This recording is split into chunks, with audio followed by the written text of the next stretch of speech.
Часть 2. Бог и Его творение. 3. Вечность Бога.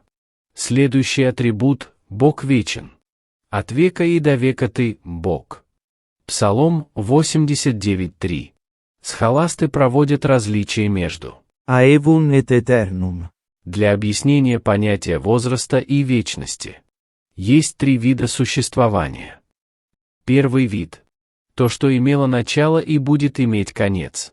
Это касается всех сенситивных существ – зверей, птиц, рыб, которые после смерти разлагаются и превращаются в прах. Их существование прекращается вместе с окончанием жизни. Второй вид – то, что имело начало и не будет иметь конца, как существование ангелов и душ людей, которые являются вечными. A parte post. Они остаются навеки. Третий вид – то, что не имеет ни начала, ни конца и свойственно только Богу. Он есть. Semper existens. От вечности до вечности. Это Божье право, алмаз Его венца. Он назван царем веков. 1 Тимофею 1:17. В слове Иегова заключается понятие о вечности Бога. Это слово внушало такой ужас, что иудеи боялись его произносить и писать. Вместо него использовали «Адонай» – «Господь». Иегова заключает в себе идею о прошлом, настоящем и будущем, который есть и был и грядет. Откровение 1:8. Это толкование имени Иегова, который есть, Он самосущий. Его бытие является чистым и независимым. Который был. Только Бог существовал раньше времени. Летопись вечности неисследима. Который грядет. Его царство не имеет конца, его корону никто не наследует. Престол Твой, Боже, в век века. Евреям 1:8. Повторение этого слова дважды подтверждает достоверность факта. Так было, когда повторялся сон фараона. Я докажу, что только Бог может быть вечным, не имеющим начала. Ангелы не могут, они всего лишь создания, хотя и духовные. Они были созданы, поэтому их начало известно. Исследования в области их далекого прошлого вполне возможны. Вы спросите, когда они были сотворены? Некоторые считают, до сотворения мира. Но это не так. Ибо то, что было прежде времени, является вечным. Первое появление ангелов имело место не до сотворения мира. Ученые полагают, что ангелы были созданы в тот день, когда Бог сотворил небо. При общем ликовании утренних звезд, когда все сыны Божии восклицали от радости. Иов 38:7. Святой Иероним, Григорий и преподобный Беде понимают это так. Когда Бог закладывал первый камень фундамента мира, создаваемые в то время ангелы пели гимны радости и хвалы. Быть вечным, не имеющим начала, свойственно только Богу.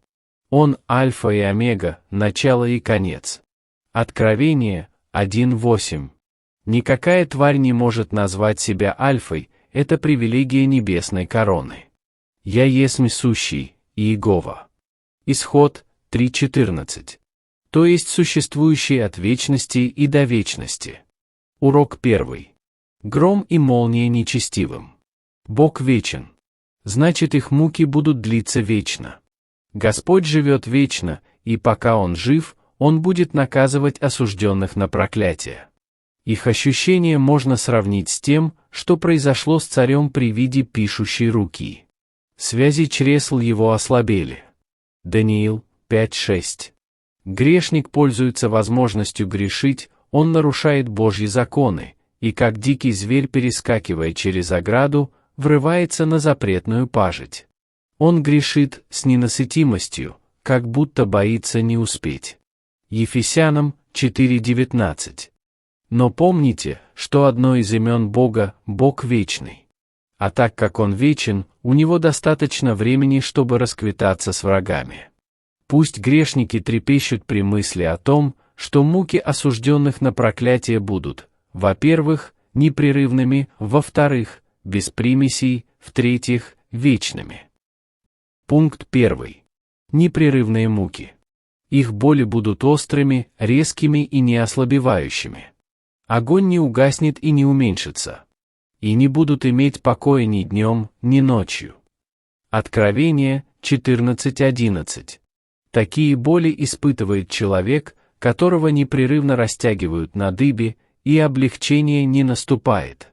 Гнев Божий можно уподобить потоку серы.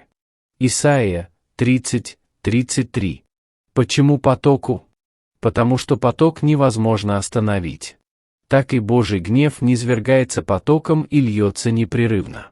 Боли, которые мы испытываем в этой жизни, все-таки немного утихают или прекращаются. И если лихорадка отступает, и после приступа колик больной испытывает некоторое облегчение, то адские боли отличаются силой и интенсивностью. In summo grado. Осужденный на проклятие никогда не скажет: «Сейчас мне намного легче». Пункт 2. Без примесей. Ад – это место, где справедливость проявляется в чистом виде. Пока мы живем на земле, Бог, гневаясь, не забывает о милости, и к страданиям добавляет сострадание. У Асира были железные запоры, но ногу он окунал в елей. Второзаконие 33, 24-25. Скорби – это железные запоры, но к ним примешивается милость, нога окунается в елей. Однако к адским мукам ничего не примешивается. Тот будет пить вино ярости Божией, вино цельное, приготовленное в чаше гнева его. Откровение 14:10. Никакой примеси милости. А ведь сказано, что чаша гнева полна вина смешения. Ибо чаша в руке Господа, вино кипит в ней, полное смешение, и Он наливает из нее. Даже дрожжи ее будут выжимать и пить все нечестивые земли.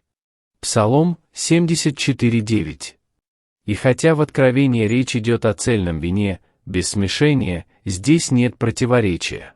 Слова «полное смешение» подразумевают полный набор горечей.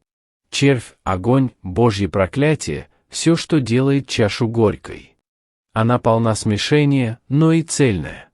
В ней не будет ничего, дающего малейшую надежду на утешение, ни капельки милости. Итак, примесей нет. Как в приношение ревнования не добавляли елея. Числа 5:15. Так и к мукам осужденных на проклятие, елей милости, облегчающий страдания, добавляться не будет. Пункт 3.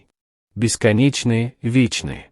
Наслаждение грехом продолжается короткое время, зато муки нечестивых вечны. У грешников короткий пир и долгая расплата. Ориген ошибочно полагал, что после тысячелетнего заточения грешники будут избавлены от своих страданий. Однако и червь, и огонь, и заточение вечны. И дым мучения их будет восходить во веки веков. Откровение 14:11. Roeno geniales puniunt, non finiunt. Адские муки продолжают карать, они никогда не кончаются. Проспер. Вечность – это море без дна и берегов. И миллионы лет спустя ни одна минута не пройдет впустую. Осужденные на проклятие будут вечно гореть, так и не сгорая. И всегда умирать, не имея возможности умереть. В те дни люди будут искать смерти, но не найдут ее. Откровение 9:6. Адский огонь так велик, что множество слез не погасят его. Не прекратится он и с течением времени. На грешника будет постоянно капать Божий гнев из сосуда. Поскольку Бог вечен, Он живет, чтобы воздавать нечестивым. О, вечность, вечность! Кто может измерить ее?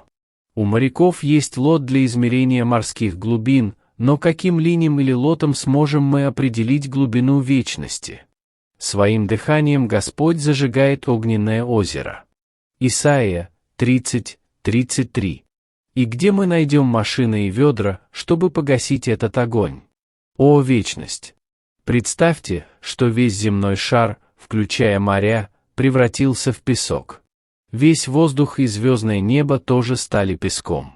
И если бы крохотная птичка прилетала раз в 1000 лет, и уносила в своем клювике 10-ю часть песчинки из этой груды песка, то какое бесчетное множество лет ей понадобится, чтобы унести эту огромную кучу песка. И вот по прошествии всех этих лет грешник надеется выйти из ада. Но, увы, слово «навеки» убивает эту надежду. И дым мучения их будет восходить во веки веков. Размышления об этом ужасе должны заставить нечестивых покрыться холодным потом и задуматься о том, что пока жив Бог, а Он живет вечно, Его возмездие не прекратится. Возможно, здесь зададут вопрос, почему же грех, совершаемый в короткое время, должен наказываться вечно? Мы должны согласиться с Августином, что Божью кару над нечестивыми. Occultu esse possunt, injusta esse non possunt. Можно назвать тайной, но никак нельзя назвать несправедливой. Грех, совершаемый в короткое время, наказывается вечно, потому что каждый грех совершается против бесконечной сущности, и возмездием может служить только вечное наказание. Почему измена карается конфискацией и смертью?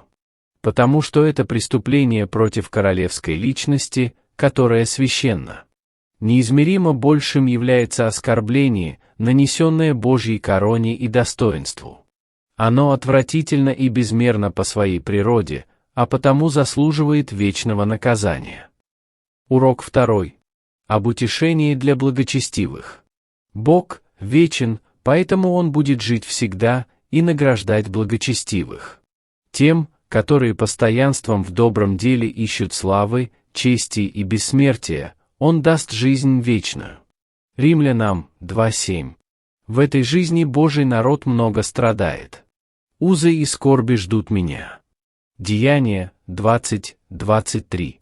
Нечестивые одеты в пурпур, они сладко живут, в то время как благочестивые страдают. Козлы взбираются на горные вершины, а овцы Христовы пребывают в долине заклания. Но у них есть утешение в том, что Бог вечен и определил святым вечное вознаграждение. На небе их ждет обновленная радость, наслаждение без излишеств, а также венец и вершина небесного блаженства, его вечность. 1 Иоанна 3:15. Даже малейшее подозрение на то, что эта слава когда-то исчезнет, лишило бы ее блеска и принесло безмерное огорчение, но она вечна. Какой ангел может измерить вечность? Ибо кратковременное легкое страдание наше производит в безмерном преизбытке вечную славу. 2 Коринфянам 4:17. Святые будут купаться в реках божественного наслаждения, и эти реки никогда не иссякнут. Блаженство в деснице Твоей вовек. Псалом 15:11. Это Эла, высшее напряжение апостольской риторики. И так всегда с Господом будем. 1 Фессалоникийцам 4:17. На небе мир без несчастий, покой без боли, слава без конца. Так пусть это служит утешением святым во всех их несчастьях. Их страдания ненадолго, зато награда навеки. Именно вечность делает небо небом, она — алмаз в кольце. Как прекрасен день, в котором нет ночи. Над душою взойдет и никогда не исчезнет солнечный свет славы. Как блаженна весна, за которой не последует осень и не будет листопада. Римские императоры носили на голове 3 короны, одну — из железа, вторую — из серебра и третью — из золота. Так и Бог оденет своим детям 3 венца: венец благодати, венец утешения и венец славы, и этот венец вечен. Вы получите неувядающий венец славы. 1 Петра 5:4. У нечестивых будет бессмертный червь, а у святых — неувядающий венец. Какой сильный стимул к благочестию! С какой охотой мы должны служить Богу! Несмотря на то, что здесь мы ничего не имеем, у Бога достаточно времени, чтобы вознаградить свой народ. Они будут навеки коронованы венцом вечности. Урок 3. Наставление. Познайте вечность. Наши мысли должны главным образом сосредоточиться на вечности. Желания людей, как правило, связаны с настоящим, мы стремимся к чему-то приятному. А если бы мы могли прожить, как говорит Августин, Accunabilis mundi. от зарождения мира до его старости, то что бы это было? И что значит время по сравнению с вечностью? Подобно тому, как Земля – всего лишь малая точка в небе, так и время – не более чем мгновение в вечности. И что же тогда эта жалкая жизнь, которая так стремительно рассыпается? Так думайте же о вечности. Annos o eternos in mente habe. Братья, мы каждый день путешествуем к вечности. Независимо от того, спим мы или бодрствуем, мы находимся в пути. Некоторые из нас уже на границе вечности. Познайте же быстротечность жизни и долготу вечности. В частности, задумайтесь о вечности Бога и вечности души. Размышляйте о вечности Господа. Он, ветхий днями, Он был прежде всего. Образное описание Бога мы встречаем у пророка Даниила 7:9. «И воссел ветхий днями. Одеяние на нем было бело, как снег, и волосы главы его, как чистая волна». Белое одеяние символизирует величие Господа. Его волосы, уподобленные чистой волне, Божью святость, а имя ветхий днями, Божью вечность. Размышления о вечности Господа должны побудить нас к благоговению перед Ним. Человек склонен допускать злые и непочтительные мысли о Боге. «Ты подумал, что я такой же, как ты». Псалом 49:21, немощный и смертный. Но если бы мы думали о Божьей вечности и о том, что когда иссякнут наши силы, останется Он, вечный Царь, что Его корона правит всегда, и Он может сделать нас либо счастливыми, либо несчастными навеки, это вызвало бы у нас благоговейные мысли о Всевышнем. Тогда 24 старца падают пред сидящим на престоле, и поклоняются живущему во веки веков, и полагают венцы свои пред престолом. Откровение 4:10. Святые падают пред Ним, показывая своим смирением, что они недостойны сидеть в Божьем присутствии, и поклоняются живущему во веки веков, как бы желая поцеловать Его ноги. Они бросают свои венцы к престолу, и приносят всю свою славу к Его ногам, так святые выражают смиренное благоговение перед вечной сущностью. Познайте Божью вечность, и это побудит вас восхищаться Господом, когда вы не способны Его постичь. Подумайте о вечности души. Будучи вечным, Бог сделал вечными и нас. Мы – бессмертные создания. Скоро мы войдем в вечность, и что это будет, вечное блаженство или вечные муки? Подумайте об этом серьезно. Скажите: «О, душа моя, какая из этих двух вечностей будет моим уделом? Скоро я покину этот мир, и куда я попаду, в вечность славы или в вечность мук?» Такие серьезные размышления о состоянии вечности должны оказать на нас сильное воздействие. Пункт А. Мысли о вечных муках – хорошее противоядие от греха. Грех искушает наслаждением. Но если мы думаем о вечности, эти мысли могут охладить неуемный пыл похоти. Готов ли я, ради временного наслаждения грехом, терпеть вечную боль? Грех подобен саранче, на голове у которой как бы венцы, похожие на золотые, а хвосты, как у скорпионов, а в хвостах ее – жало, и жало это ни за что не вытащишь. Откровение 9, 7 по 10 стихи. Отважусь ли я подвергнуться вечному гневу? Равноценна ли сладость греха, горечи вечного пребывания в аду? Такие мысли должны заставить нас бежать от греха, как Моисей, от змея. Пункт Б. Серьезные размышления о вечном блаженстве способны увести нас от суеты. Что значит земное в сравнении с вечностью? Оно быстро уходит, сначала поманит нас, а потом прощается навсегда. А мне предстоит войти в вечность, я надеюсь жить рядом с вечным, что для меня мир. Стоящему на альпийских вершинах, самые большие города компании кажутся мелкими. Тому, кто после этой жизни видит вечность, все мирское представляется ничтожным. Что значит слава мира сего? Как жалка она и презренна в сравнении с вечной славой. Пункт В.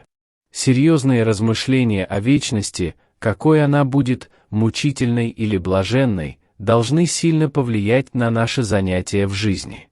Каждое дело, за которое мы беремся, может нас приблизить либо к вечному блаженству, либо к проклятию. С каждым добрым поступком мы делаем шаг навстречу вечному блаженству, с каждым плохим поступком – к вечным мукам. Какое же действие могут оказать размышления о вечности на наше поклонение и служение?